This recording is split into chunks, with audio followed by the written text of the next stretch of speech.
زبور کی کتاب اس کا 8واں باب۔ اے خداوند ہمارے رب، تیرا نام تمام زمین پر کیسا بزرگ ہے۔ تو نے اپنا جلال آسمان پر قائم کیا ہے۔ تو نے اپنے مخالفوں کے سبب سے بچوں اور شیر خاروں کے منہ سے قدرت کو قائم کیا، تاکہ تو دشمن اور انتقام لینے والے کو خاموش کر دے۔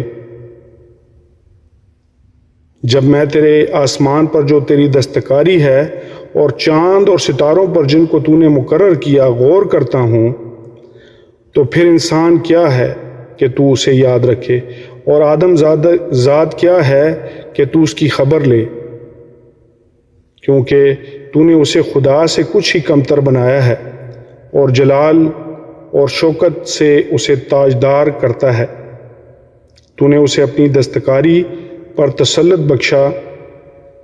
تو نے سب کچھ اس کے قدموں کے نیچے کر دیا ہے، سب بھیڑ بکریاں، گائے بیل، بلکہ سب جنگلی جانور،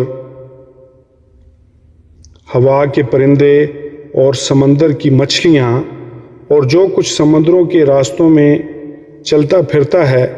اے خداوند ہمارے رب، تیرا نام تمام زمین پر کیسا بزرگ ہے۔ خداوند کے پاک کلام کے پڑھے اور سنے جانے پر اس کی خاص برکت ہو۔ خداوند کا شکر ہو، آمین۔